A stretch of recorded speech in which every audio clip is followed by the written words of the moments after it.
Yeah, you made it lock in. Court lights flicker, I'm feeling that tip-off fever. NBA dreams spin tight like a crossover sleeper.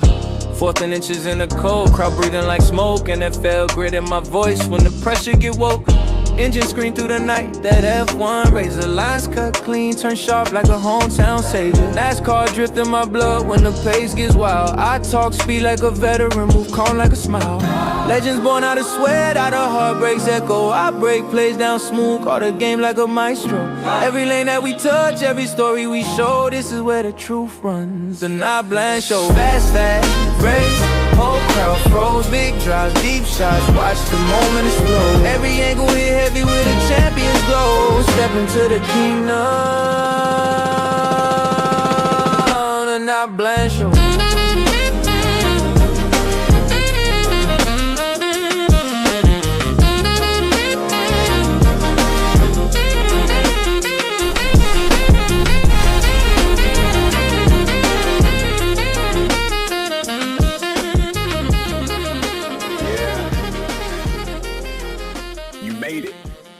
Lock in. You made it, ladies and gentlemen. Lock in to the Not Bland Show. I'm your host, Dujane Bland. Really excited about today's show. Get a chance to talk to Brian Lohnes. He'll be in a little bit. The guy's like the Joe Buck of drag racing. So he had a phone call he's got had to do for a little bit, but he'll be in here probably about 7:10-ish or so. But we'll get to talk to him about a lot of the things that has been going on in the world of drag racing. Want to thank Drag Race Bracket Bonanza, our sponsor. Of course, our affiliate, VTRN Sports. You guys can find this podcast, the audio version of it, on VTRN Sports and all your podcasting, platforms.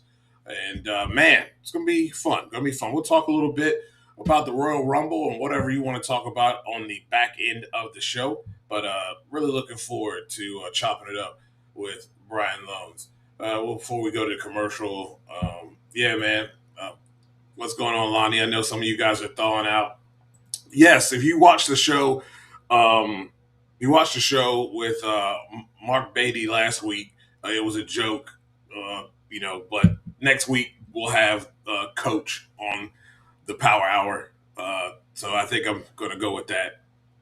I think I'm pretty good at that. I would love to be a coach one day, but my biggest thing was like being an NFL scout, but you never know. I just love the sport. Yeah, man, I'm excited. Let's go. I appreciate it. Yeah, that's shout out to my brother. He produced that whole thing, and I just gave him what I wanted. And of course, with a lot of things that go on with social media and YouTube and the like, they flag a lot of stuff. So we went away from some of the stuff we had been doing with the intro. The countdown all of a sudden out of the blue started getting flagged before we knew we were going to change to a more permanent song that would be for the show permanently. And he produced the whole thing, man. He did an excellent job, and it's great to have a theme for the show, and that'll be permanent. So I'm looking forward to it.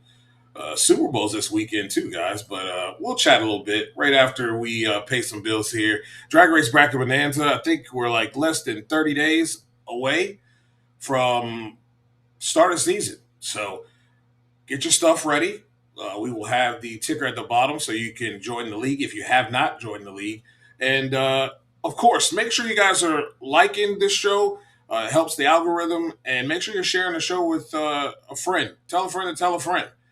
It's going to be fun. We're going to continue to have fun as we get away from football here, and we'll start talking a lot about drag racing and pro wrestling. So we'll throw in a little bit of XFL as well. But if you haven't done so and gotten to be a part of the Drag Race Bracket Bonanza and got yourself set up, well, this is how you can do so.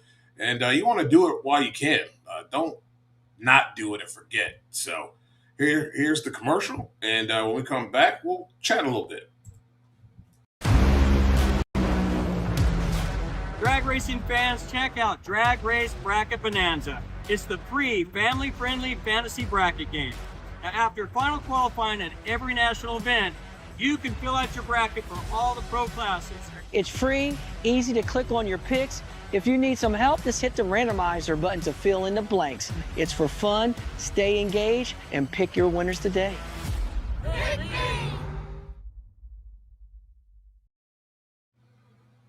What's going on, Walt? Glad you get to tune in live.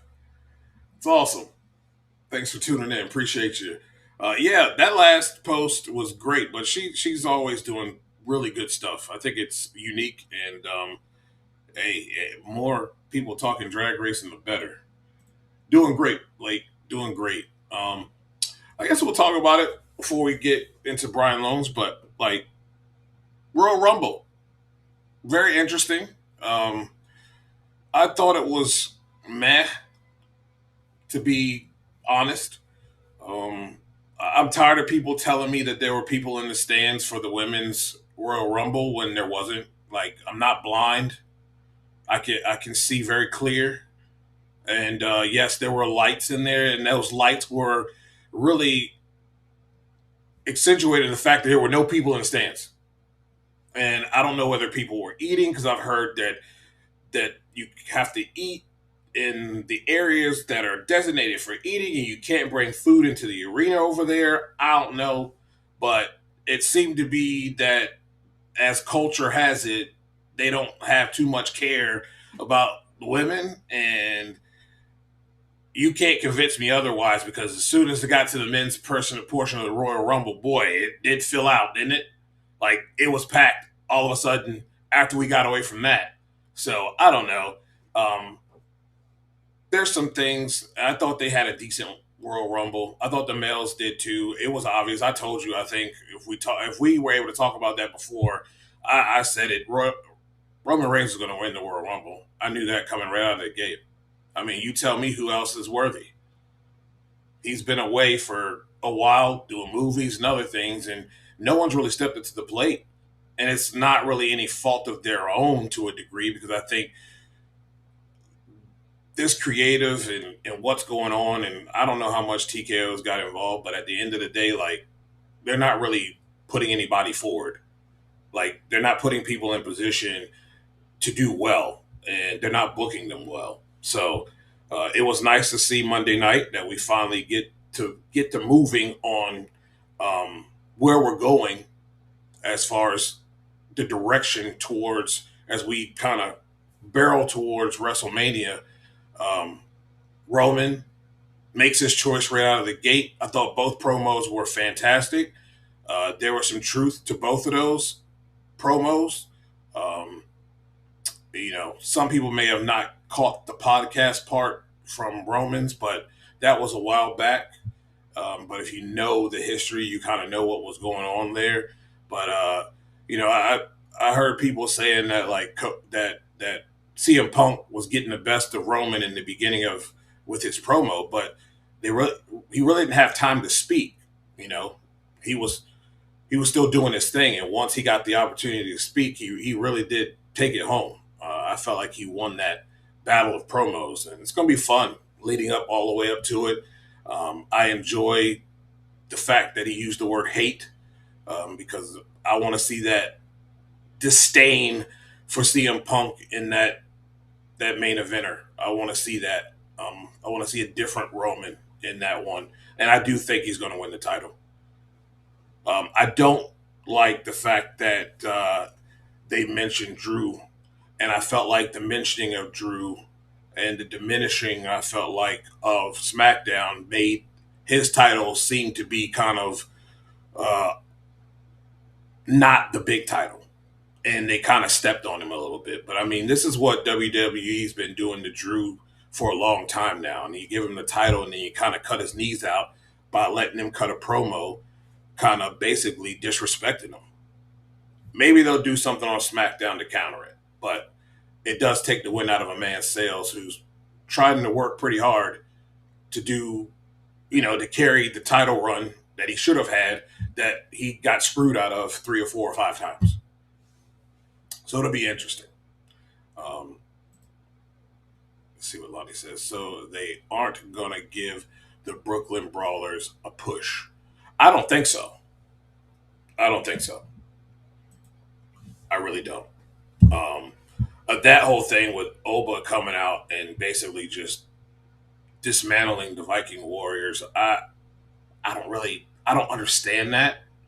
If you want to have a squasher, then have a squasher. But to come out and squash them for what? They're a tag team, first off.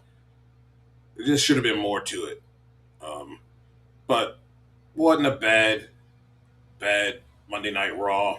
You had, you know, Braun Breaker come out and tear up everything because he got screwed. I do wonder. Oh, okay, I got you. My bad. I do wonder if the Masked Man was Seth Rollins. Seth Rollins has a reason to have payback on the Vision as they turned on him. Um, I don't know who I could it be. LA Knight didn't really look like it was LA Knight, and I don't think it's anybody with inside the Vision, but you never know. Um, but they kind of put the Vision out there as if there's some kind of strong faction, but they constantly are losing, and that really isn't helpful if you're trying to build them into what we think that you're trying to do. So I don't know. We'll see. We'll see how it goes, but it's it really is interesting to see the way that they're booking these things, and it really hasn't had a whole lot of substance. So uh, we'll see how it goes from here on out. We got what is it, Elimination Chamber next, so we'll see how they build towards that. Um, I I don't know whether it's Jacob Fatu. I have no idea what they're doing with LA Knight.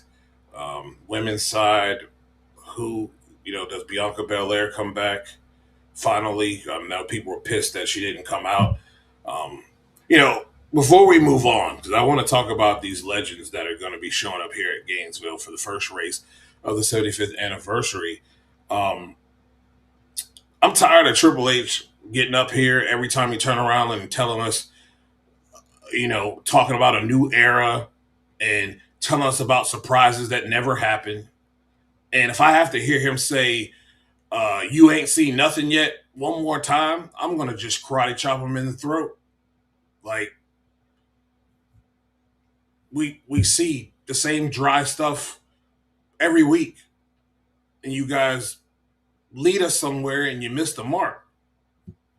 So what are you showing us? Because you're not on par with AEW. I don't care what anybody says. If you can't see that, you're just a WWE apologist. Because they're not. But I think money has a lot to do with it. But Royal Rumble should never be overseas. And I don't like the fact that they're going to send WrestleMania over there. WrestleMania should always be in the United States, period. That's our thing. But, money talks at the end of the day. You guys know that. So that's where we're going to be. Well, Gainesville is going to have, I believe it's several legends here for its first installment in the first race of the 75th anniversary. I don't know if you were able to catch that. I know Joe touched on it on his show about 2 or 3 weeks ago. I think it was the week. I think he touched on it a little bit with Joe Amato. I don't know if it said everything, but I know Joe had said something about Kenny being there. So you're going to have Don Garlitz, Don Perdone, Kenny Bernstein, Shirley Muldowney, and Joe Amato, and of course, Daryl Gwynn. And to add to that, looks like the stats legend himself, Bob Fry, will also be there. So that'll be cool. Really cool. Bob Fry, big time in the statistics and, having that big time archive of stuff that he has is pretty amazing. The stuff that he has. So it'll be really cool. He's going to be inducted into I forget what they call that, Hall of Fame that they have every year before Gainesville, but that's going to be fun. And that'll be cool. The guy's done a lot for the sport. And he's seen a lot. Lonnie says, you do do that to Triple H is that your new nickname will be the Late. He'd have to catch me first. We know his knees ain't working that great. It's going to be a lot of fun to watch. It really will be. I'm not always a fan of the count of the All-Star call-out, that shootout being there. I'm not always a fan of that. I really should think those call-outs should be down the road and allow things to get established. But it is what it is, and we have what we have. They have been pretty good to watch. But I'm just really interested to see all these new faces and new places. How does the Proc family come out with Ford and not having JFR parts, mainly blowers, is my big stickler. How do they? I know they're going to be working diligently, so I know that they will come out and try to be as prepared as possible. But I want to see what the learning curve is going to be for them. So I'm interested in seeing that. Um, Alexis DeJoria coming out. You see what Jordan Vandergriff is going to look like. Really, the whole team of JFR with all the changes. Leah Pruitt is coming back. That's going to be fun. So I'm looking forward to a lot of things. Mac1320 says, I only got to listen to the first half hour of WFO today. Joe and Big Daddy on, and they talked about how Bob Fry gave him the nickname of Sugar Daddy when he came to an event. That was cool. That he had some really. That's a good one for you guys to watch, because he had some really cool stories that he was able to tell. Joe was trying to have control of the conversation, but Big Daddy was just talking. And sometimes those are the best, is just having guys talk and tell their story and tell stories of the past. It was good stuff. So if you didn't see that, go ahead. Dry Race Mayhem, what's up, buddy? How you doing? Yeah, I agree. That's my whole thing. There's no buildup. So, that's why the call-outs are weak. Unless you got a grudge you're carrying over from last year and it's that much stuck in your craw, there's just really no fire to them at all. And I don't like that. That's not how a call-out is supposed to be at all. You're calling somebody out for a reason. You're calling them to the mat. And like I said, these guys can run their mouth. They can. And I wish we would see more WWE type promos from people. Some of you people got dirt on folks, like, you know what I mean? And some of you really don't like certain people. So just act like it. We don't need to be kumbaya. Like, that's not what a call out is about. In my humble opinion, the call outs have kind of lost their luster.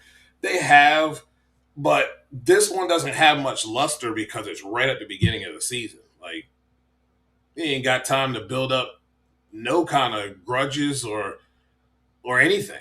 So there's really nothing to go off of. Yes, sir. Let's see. He said, I was wrapped up in writing an essay, lost track of time. Yeah, my wife's in school too, so I know all about that. He said, haven't seen Josh Carr yet on social media. Yeah. It seems like they've been doing a lot of stuff, making adjustments to the car on the inside, and been seeing some of those social media things online. So, haven't seen the car yet. I'm really interested to see what it looks like. Does he go with the old school version of it that he brought out the first time to Gainesville, or do we get a more modified version of the Bernie's car? So it'll be interesting for sure. Yes, Motorsports Hall of Fame. That's what it is. It's gonna. What are you guys' thoughts on the Vice TV show? I'm gonna. Hopefully, we'll have Um, we'll have Brian in here soon, but I'm going to ask him about it. But what are your thoughts on the Vice TV show? I think it's been great. You have some elements that create suspense and, draw people in. Um, and I think that is great for a lot of the things that happen have been great for TV. Even the whole thing, the top end with Angel was great for TV. Um, felt bad that she had to be put in that position. First time, really doing that type of work. It's not really good for someone green to have to be put in that position. You got to know how to counter that a little bit. And you can deliver it a little bit better. I always like to have some type of receipts when I deliver a question like that. Because at the end of the day, they might not like it, but they don't have no choice but to either answer it or they can not answer it. But,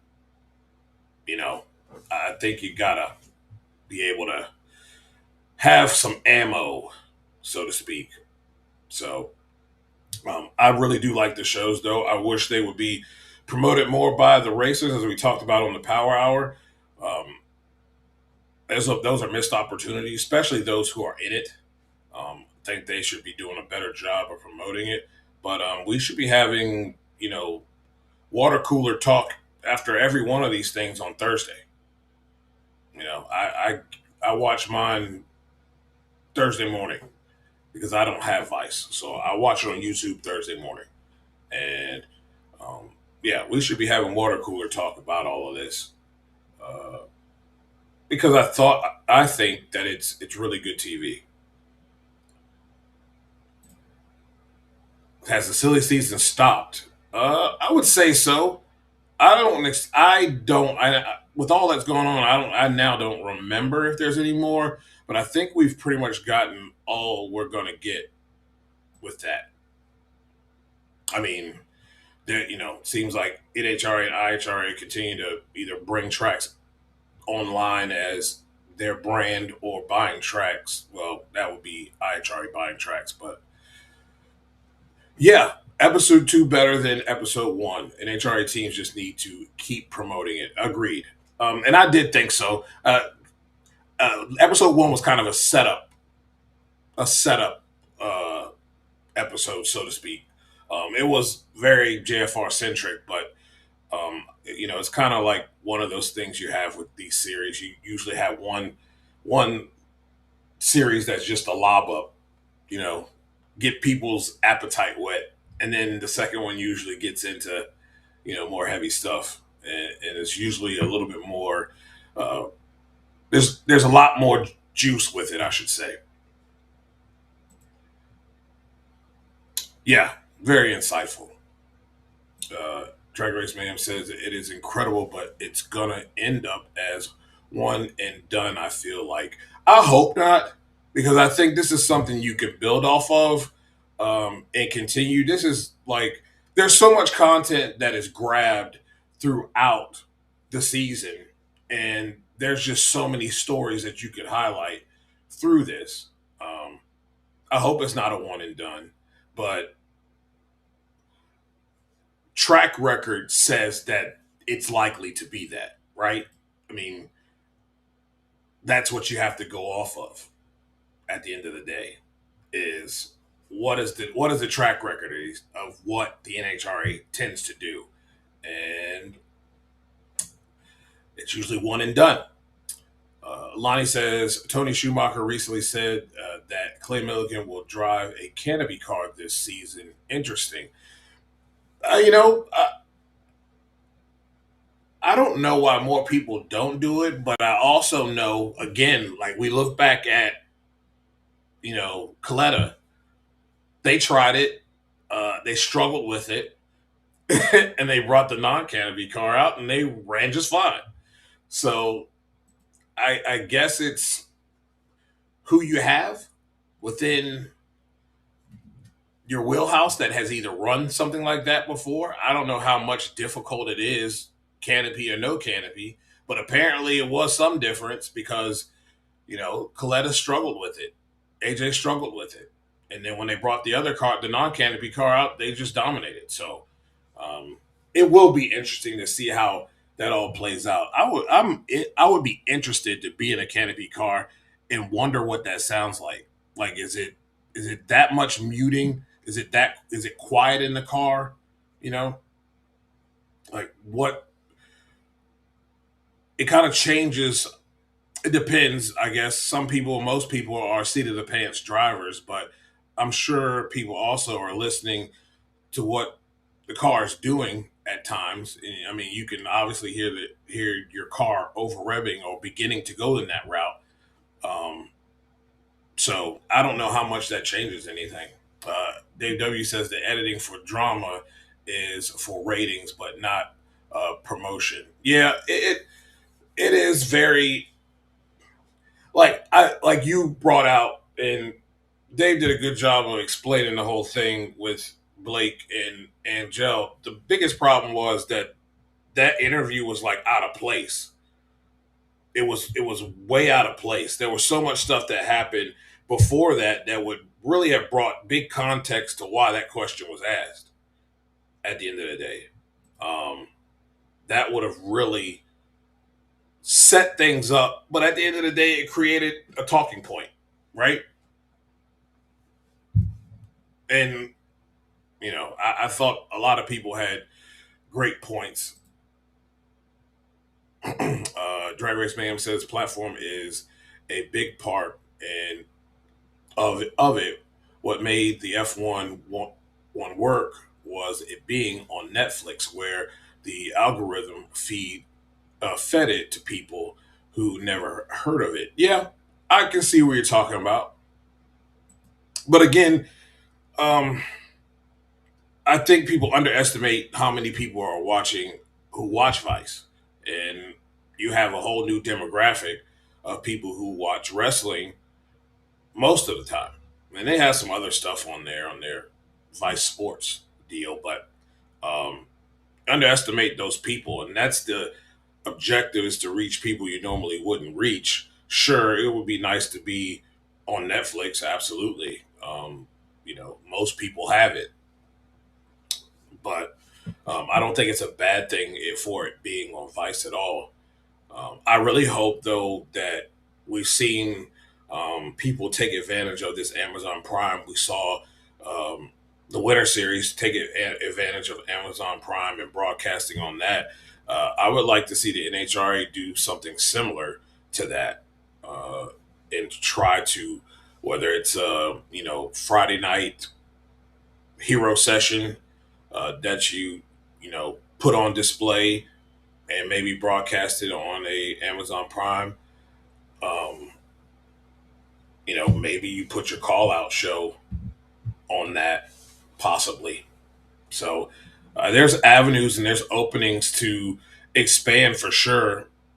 And definitely a lot of these streaming services are a good way to reach new people that you wouldn't normally reach, uh, you know, any other way. So um, it'll be interesting to see what they do and whether they capitalize off of that or not. So um, let's see what we got.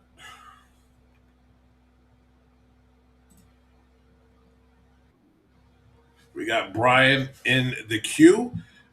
He said every single NHRA drag racer and fan needs to share the link. I agree. I agree.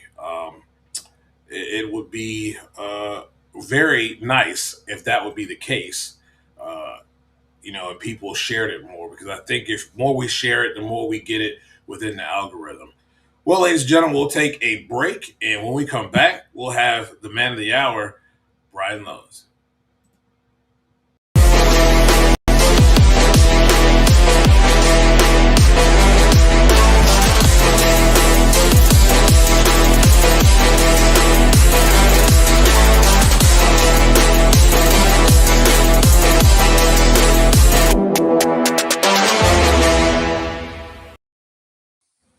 Talking Funny Cars with Buddy Hall will be back.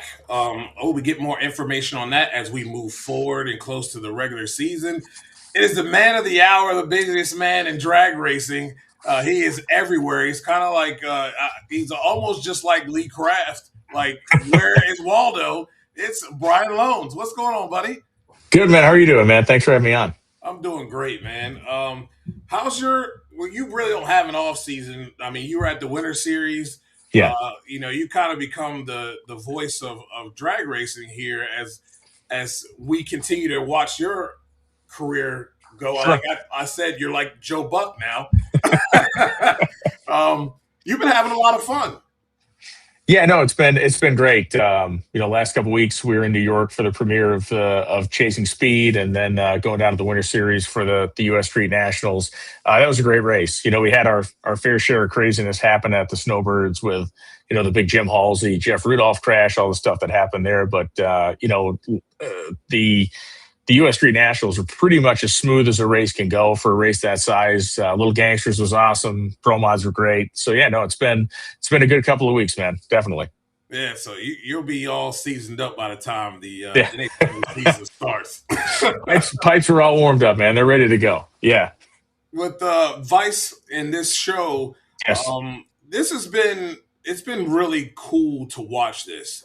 It's kind of you see some of the wrestling things that are on Vice, and you see some of these type of docuseries with other sports. I kind of liken it to Hard Knocks a little bit. Yeah, absolutely. Well, this has been really good for the sport, and we got to get the drivers on board at sharing this and promoting this every week. Like, we should have water cooler talk every week on Thursday. Yeah. No, I think the reality is, I think the big thing that's going to come out of this in the longer term is, one, I hope we get to put together a second season, which I think that's looking pretty good right now. And two, I think it frees people up a little bit. Like when you see yourself, like a Blake Alexander saw himself in the last episode, or like an Austin Prock saw himself in the first episode, it's kind of does one of two things. It's kind of you either are empowered by it or you're kind of shrunk by it. And, talking to those two guys specifically, they were both kind of freed up. They kind of felt like, okay, well, people kind of know who I am now, so I don't need to necessarily be as guarded as some of this stuff.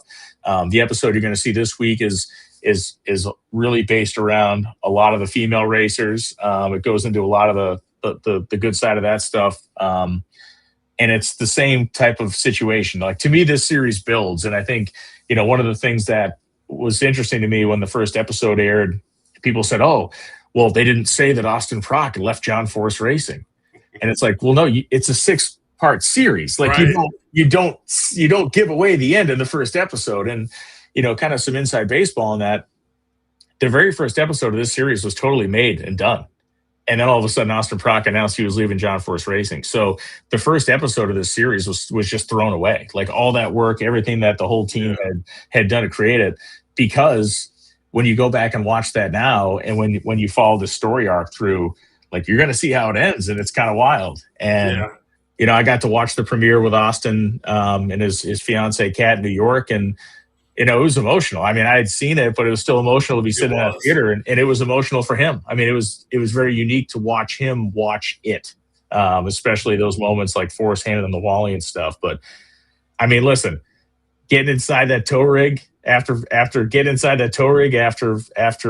Tony Stewart lost in Pomona, like that's real. Yeah, that's as real as it gets. Yeah, it was wild to see Tony like that, and I mean, I remember him, with his NASCAR days, but it was really wild to see him like be taken back the way that he was in that moment for a guy who's won so much. But it shows that he's not just in it to be in it. Like, he is in it because he's got his claws sunk into this thing, and he wants to win. Like, there's no doubt about it.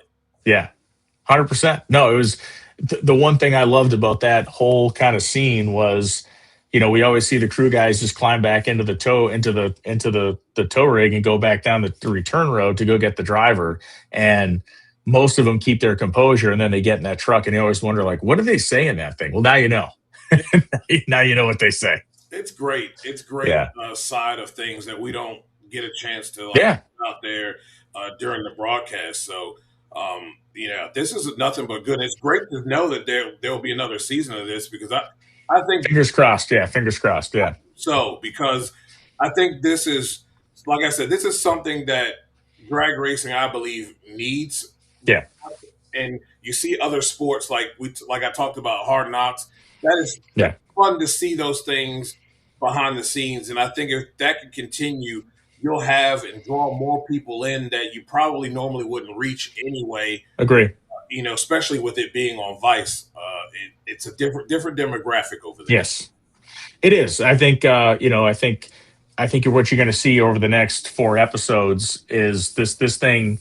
This thing doesn't quit. I can tell you from what I've seen and what I know, it's like it does a really good job of staying that real and that intense and that kind of inside baseball. And yeah, you're 100% right. It's a long time coming. And Chris Meadows and Lauren Adams, Maddie, Jim that shot the thing, a bunch of the people that were involved in this, like they are super talented, and you're getting to see their work, which is great.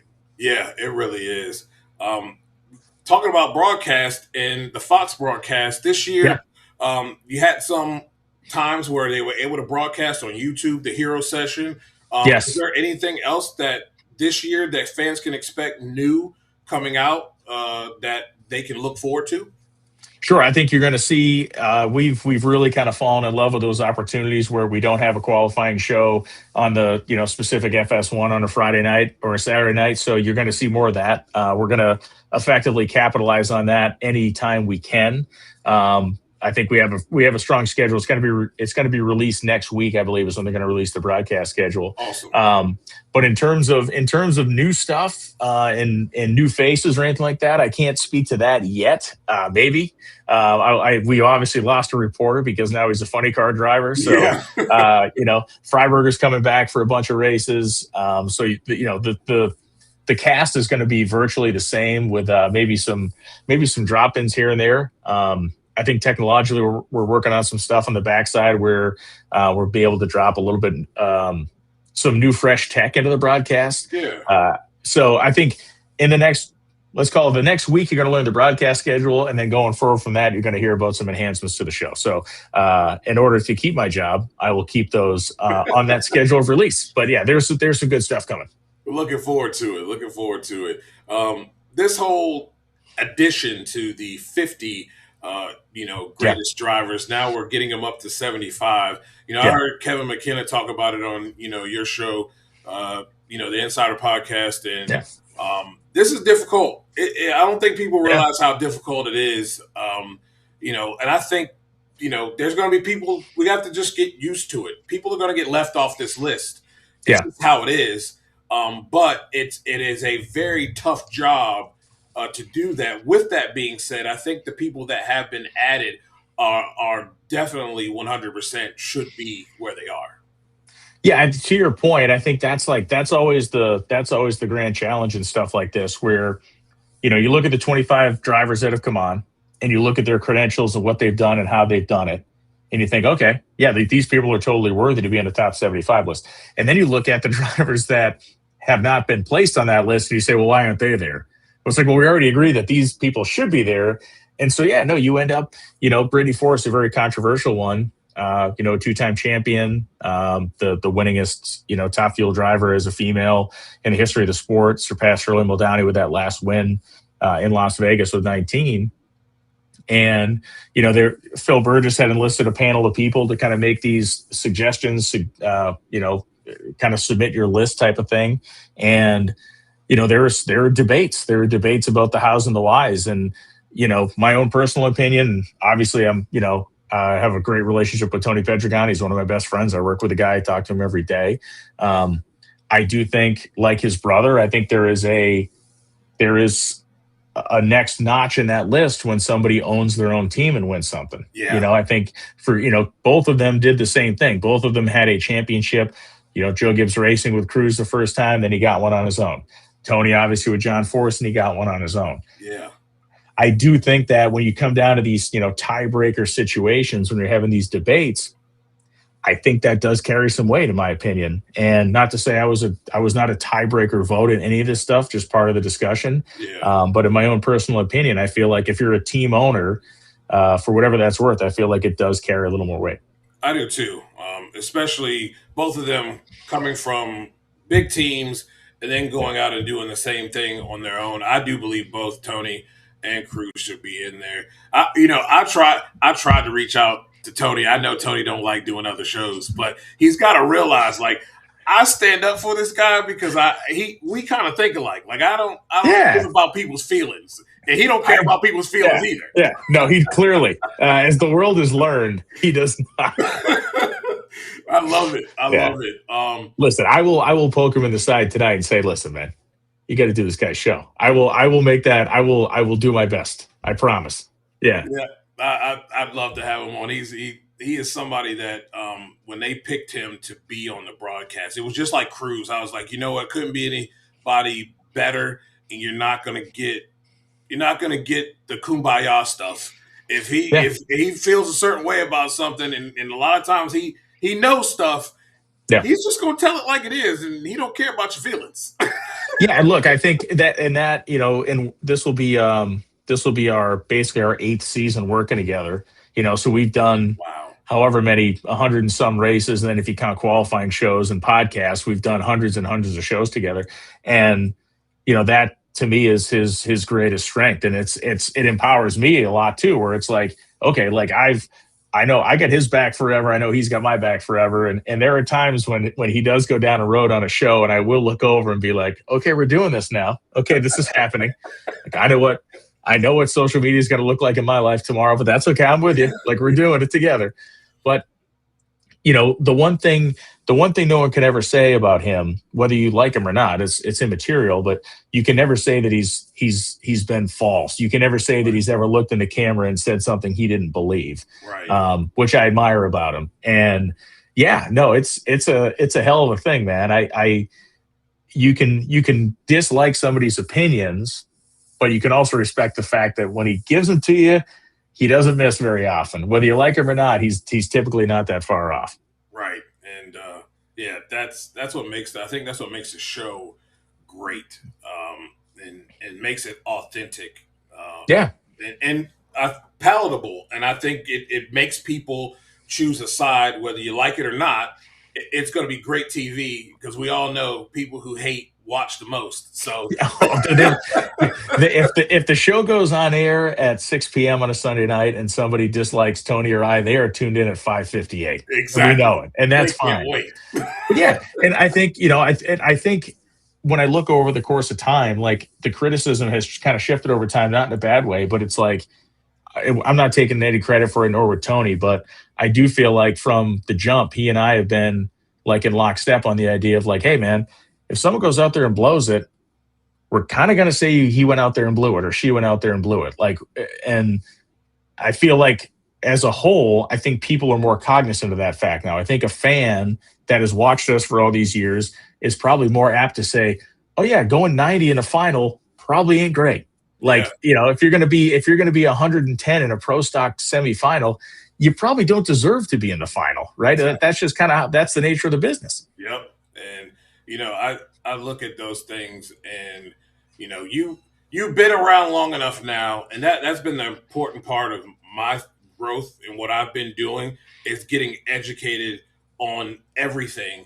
Yeah. So that when I speak, I know that I know what I'm talking about. And you can stand on your business 100%. Right. Yeah. So at this point, you both, he knows, but you know what is expected and what's going on. You know it with your eyes when you see something that ain't kosher, that ain't up to par. So now nobody can say anything. Well, why is Brian saying he didn't know what he's talking about?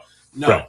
So I really enjoy that, and I think that's what any other sport, that's what they're going to do. I mean, if quarterback's playing piss poor in the first half, they're going to call it in halftime. They're going to say this guy's playing awful. Right. Yeah. If the guy's 2 for 12 and he's thrown two interceptions, and the team has -6 yards in the first half, no one's going to go, they're trying real hard, they might get it. No. It's just not how it's going to go. Exactly. Definitely that ain't going to be it. You do a lot of stuff as far as history goes. Yeah. When you do these things, how much preparation goes into that? It depends. I mean, the basic, like a lot of the stuff I do on YouTube, like these historical videos. So it's, the history of drag slicks was the last one, the last real big one I put out.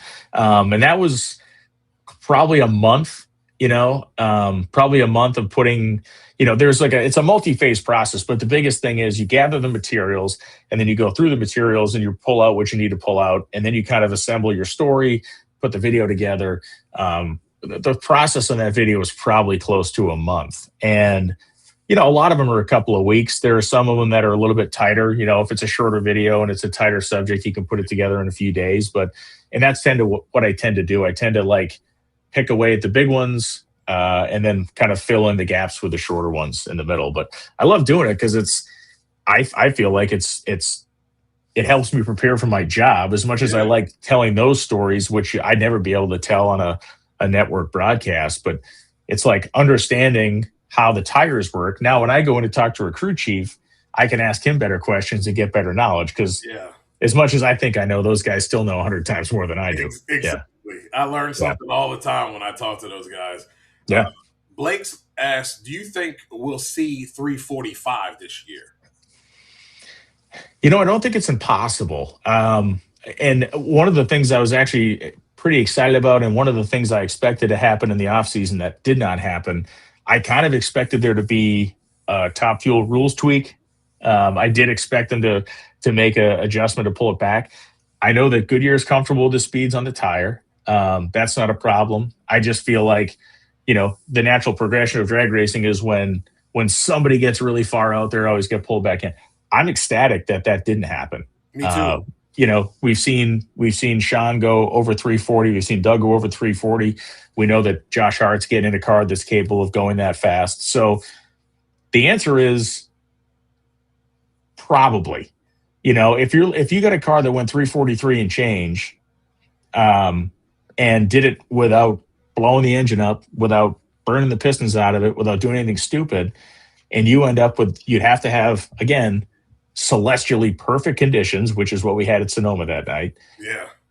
And why not? I mean, Josh Hart is obviously a larger framed guy than Brittany Forrest, but he's not a linebacker.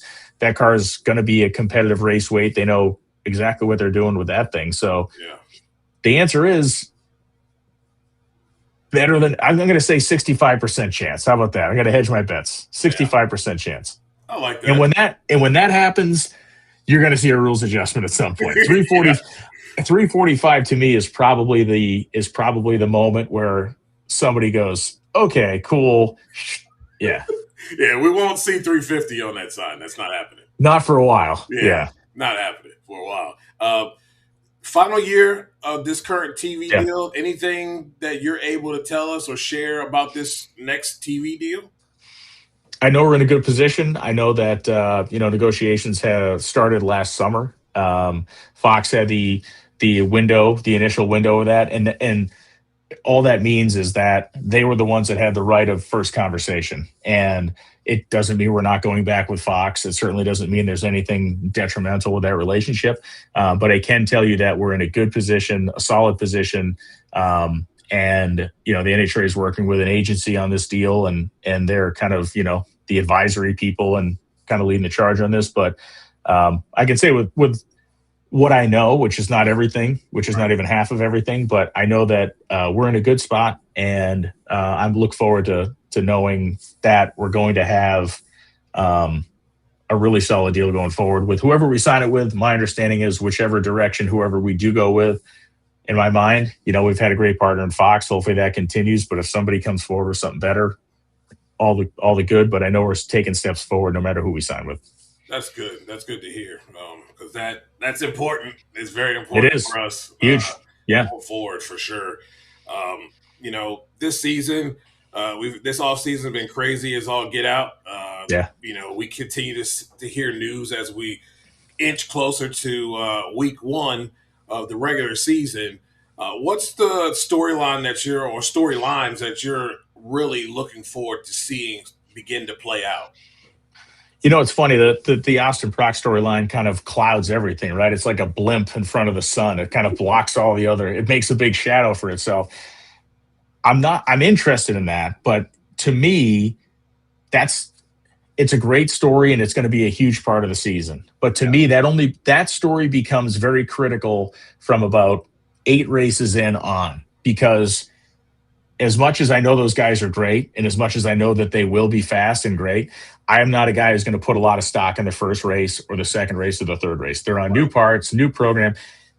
That being said, Austin's talking about drop the door and go 84 in the gate at Gainesville. That's like their motto in the shop, which I love. I love that. That is the spirit you got to have.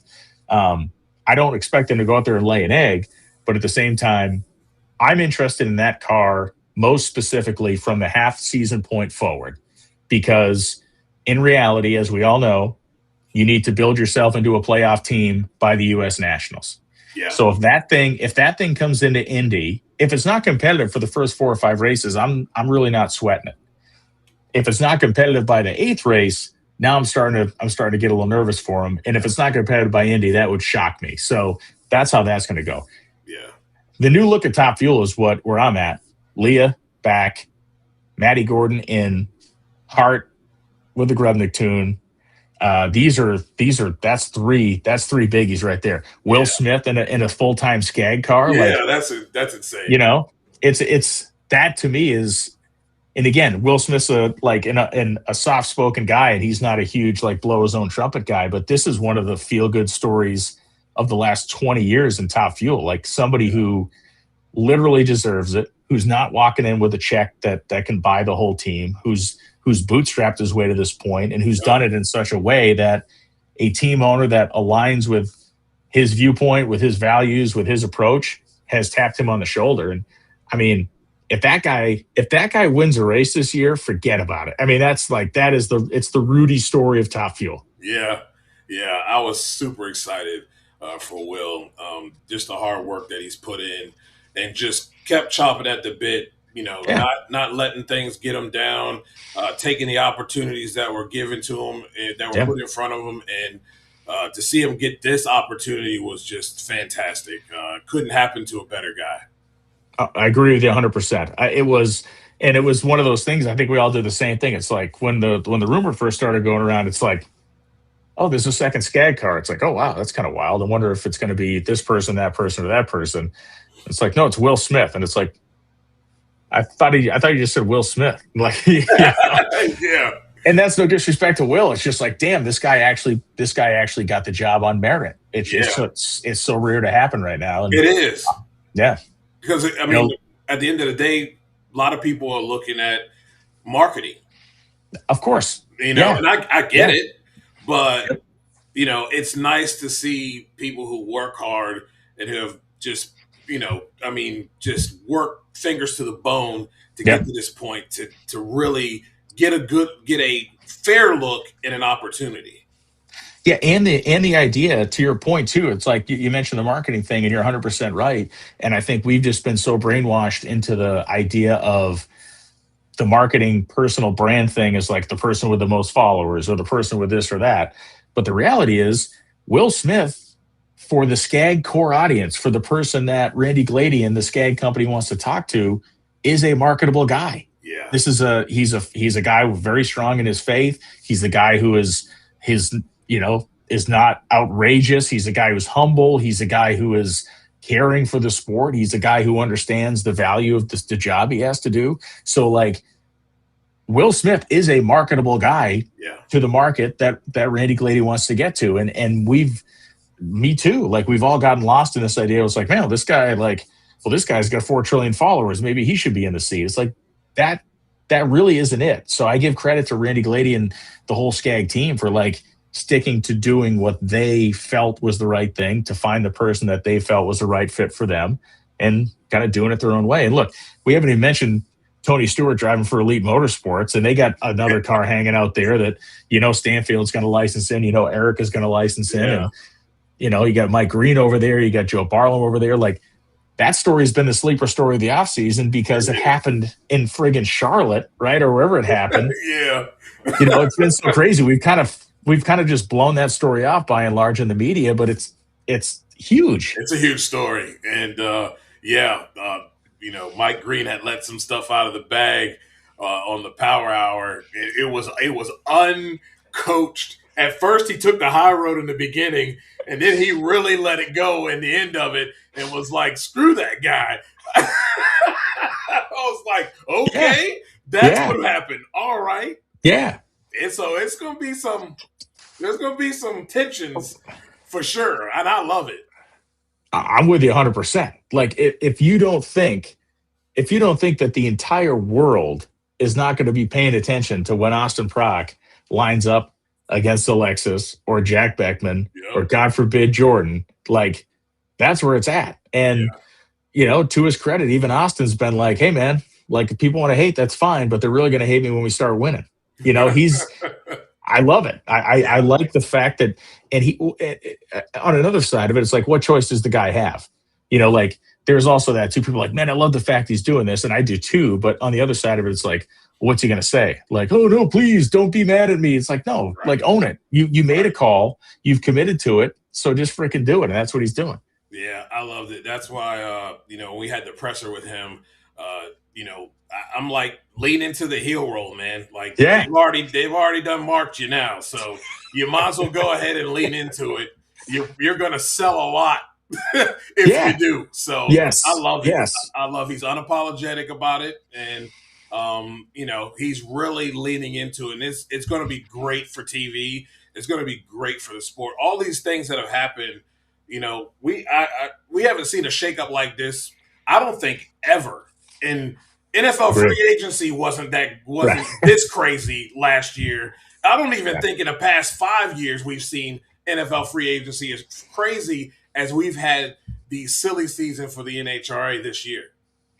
No, I agree. And I think when you look at it, I think the two biggest winners in this whole thing, I look at Matt Hagan. Like, bro, Matt Hagan is in a spot that every single other team in that category would envy.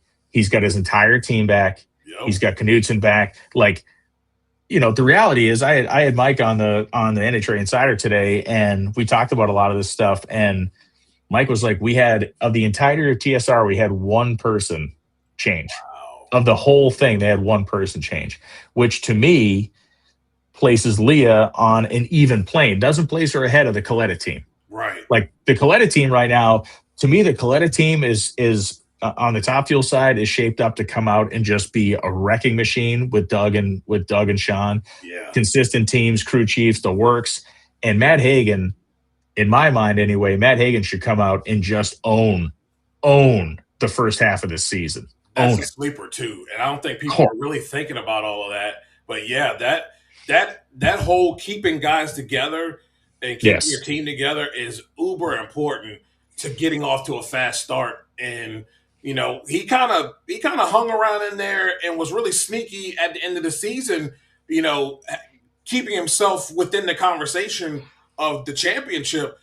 He really could come out and really gap some folks. Yeah, if they didn't have a bad day in Dallas, like if two things didn't happen, if they didn't have problems in Dallas. So in talking to Mike, they went out in Q1, made a decent run, blew the thing up. And Mike even admitted on the show, he says, I just pulled back on my shell. He's like, we got super conservative. We were making, early shutoff runs just to like test stuff out, make sure we were good. They ended up qualified 12th. They ran a conservative 93. Johnny Lindbergh and John Medlin dialed up a 90, and Paul Lee knocked them out in the first round. Yeah. But they went and won Vegas. See, they won St. Louis. It was garbage time in Dallas, and they came back and won Vegas. They were still mathematically eligible in Pomona. And the only thing that was a struggle for that Proc team was cold racetracks. Yeah. And if it hadn't rained, and that racetrack was going to be 75, 80 degrees, which is where Proc's car had a tendency to wad the tires up before it got to the Christmas tree, there was a fighting chance Matt could have pulled off the seemingly impossible there. But I would argue this. If you look at the first 7 or 8 races of the season last year, that car was in 5 semifinals. Okay? Then they lose in the first round in Virginia. They have a team meeting, and Hagan says, listen, my lights have been garbage. I need to push myself. You guys need to push yourself. Next thing you know, runner-up win. Then they start winning stuff. And then they get into the countdown, and they went toe-to-toe with those guys. Yeah. So that maturity of that team to the end of the year, to me, I am illegal, or I'm legally ineligible to bet on drag racing, right? I have You to and me file both. for it that says I can't do it. If I could, and there is there is no reason like that Matt Hagan would not be the guy that I felt like is the odds-on favorite to win Gainesville. Yeah. Why wouldn't he be? Right. He's the one that's got the team that's all Yeah. together. I can see that easily because I do think there's going to be a learning curve for the Prot family. I think there's going to be a learning curve for a lot of folks because at the end of the day, not only do you have new drivers and cars, but like there are new brain trusts that are together. You know, you look at Neff and Johnny Lindbergh coming together. You know, all that movement. I think Jack is the only one that's keeping his entire like brain trust together, but there's movement. So I can see that them being the favorite there. Jack and Matt. I mean, and I'm not slighting the Beckman team at all because Daniel Hood's still there. Dan Hood's still there. Obviously, Chris Cunningham slid over, but you got Fabrizi and Hood together on that thing. They could be every bit the foil to Hagan. You know, it's a very good car. We know what they can do. They've run big numbers. They've been number one qualifiers. Their best strength last season was to qualify well, and at the races they qualified really strong. They did not screw it up. They actually delivered on the goods, right? A lot of teams, oh man, we qualified third, and then you smoke the tires in the first round.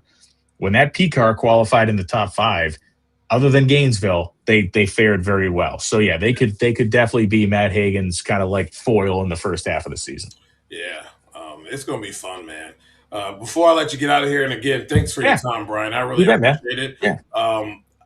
Mac1320 says, how does one get into being a drag racing on TV reporter?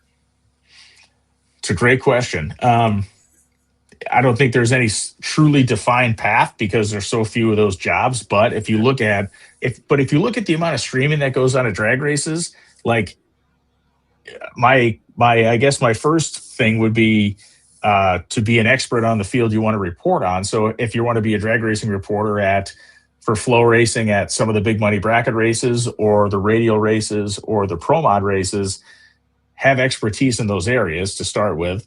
I think if you want to be a TV reporter for the NHRA on Fox, I'm not saying there's not. Clearly, I'm here, so it's a thing that can happen even to the least talented of all of us. So the guys should be wearing a welding mask on TV. But the idea is you got to be an expert in your field, and that, you know, if you are that person, you got to start sending out resumes and latching on to people that are involved in doing this production stuff. There is more availability of production in drag racing now than there ever has been. Yeah. And, you know, the NHRA side of it's one thing, but you look at Freedom Plus to stream in drag races, Flow Racing stream in drag races. Obviously, the Chaos Series is being streamed around the place. You know, Lee Craft's out there running around doing stuff for everybody. I'm on a Sega team, so yeah. Yeah, so there you go. Like you know the deal. It's like be an expert in what you're doing, and that's kind of, to me, that's the first step in it. Like know the field, know the players, know what you want to do, and go that way. Yeah, I've learned a lot. I'm the guy that's the down the track guy, but I'm near the finish line or at the finish line, but it's a lot of work. Like, you know, I'm also the guy that gives you the zoom in shot. Then I've got to zoom all the way out as the car's coming back and pan to give you everything. And you know, I was the guy like, how's this guy messing this up? And then when I got to have to do it, I'm like, oh yeah, this is harder than it. It's harder than it really is. Now I got to get respect for that guy. Yeah, when, you know, Chad Reynolds and I with Bank Shift were doing that stuff, I would stand on top of the damn motorhome at the Streetcar Super Nationals and swing the camera for however many gazillion hours a day. It'd be snowing. It'd be 4 degrees. I remember at one point turning the camera on myself, begging somebody that could fix a water heater in a motorhome to come across the racetrack so I could have hot water and take a shower. So I've lived the life. I understand. And once you do it, for every armchair quarterback person that sits at home and wants to talk some smack, they have no freaking clue. No idea. None. And the stuff that happens on a broadcast out of the blue is just insane. It's like, what? We learn something new at every track. Like, it's always something. Always something. So yeah, it is. It's one of those things, man. Like, you have to do it to understand it. But I definitely appreciate the opportunity because it may go into something bigger than that. So Exactly. I'm really That's it. enjoying it. I'm really 100%. enjoying it. Well, Brian, thank you so much for your time. And man, hopefully I can get a chance to talk to you during the regular season, but I'll be on time, I promise. I know it's difficult. I know it's difficult because you've got so many things that are going on, man. But keep doing what you're doing. It is a pleasure to always chat with you. And, you're the Joe Buck, man, the Joe Buck of NHRA drag racing and drag racing, period. Keep doing your So thing. hold on, before you throw me out of here, have you made any picks yet? Have you formulated any 2026 championship level picks yet? Are you going to wait to see how it shakes out? I can give you some. I really like Doug Coletta going back and doing his thing. And I'll give Sean Langdon a real close 1A, 1B, because those two guys, I think Sean is prime to take one. He's tired of being the bridesmaid. Agree. I'm gonna say in a funny car, I really like Matt Hagan. It's about time. He's chomping at the bit. They got real close last year, and I think if he can come out and take Gainesville, that's going to be some huge momentum for them. I like to see Dallas Glenn repeat. Oh, damn. Okay. All right. He can repeat. Yeah. I need to see with my own two eyes with what the Elite Motorsports is doing. 100%. I need to see it first, but I'm going to take Dallas Glenn and Pro Stock Motorcycle. I'm going to go with my man, Richard Gatson. Do it again. So, and I think, yes, I agree on that. I think there's getting to know Richard's been one of the great experiences of the last several years for me, and understanding his mentality, understanding his approach. And that is not a guy who's going to let it go easy. That's what I like about him, right? That is not a guy who's going to let it go easy. Yeah, I love it. It's been a pleasure getting to know him. And then him with Eddie, I think, is a great pairing. Yeah. Because, as much as Eddie is not riding, he's still hard on. Yes, he is. And I love it, man. That's what makes that team go. So, I'm really looking forward to seeing, because I know he wanted to battle it out on the racetrack. Yes, he did. I think coming out of the gates, it's not going to be little jabs. We're going to see haymakers thrown in Gainesville in week 1.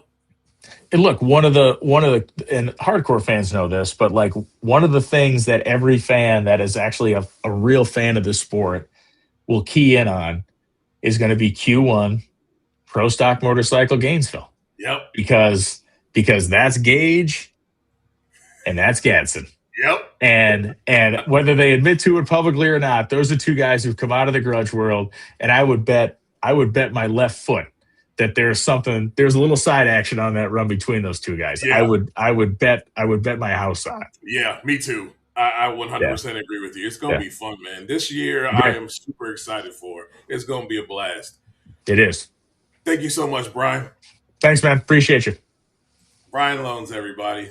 So awesome to have him on. And, man, it's really cool to see the maturation process with him and being in the booth and like being everywhere. It's like, it's fantastic. And, man, just get out there, do your thing. I got started in this world of sports I had my own show. We were recorded, and then put it out. It wasn't live. It's like 15 minutes, 10, 15 minutes, I think, would cover football and drag racing. My producer and my brother, he told me that I needed to wear a suit. So I would wear a suit for each one. And sure enough, here I am. I got picked up by Sports Journey. And now I'm the director of content for Sports Journey. It's been a long road, and things are going to get better and bigger from here. So just keep doing your thing. Keep chopping at the bit. Continue to learn and get better at your craft. And you'll get there. You'll get there one day, for sure. Because I think there's a lot of room. There's room for everybody in drag racing. because there's not a lot of people doing it. It really isn't. And there's a lot of people that have popped up and are trying it, but at the end of the day, like, no disrespect, I mean, there's a place. I'll say this, and we say this with amongst colleagues within the NFL. I enjoy, and I sit and watch, especially the knowledgeable fans. I will sit and watch them do their shows, and I'm interested in what they have to say, because it is interesting to hear their perspective on a knowledgeable fan. You know what I mean? There are some that are just out there, and again, fan is short for fanatic, so you get it. But I do think there's room for fans to be in the media room to ask questions.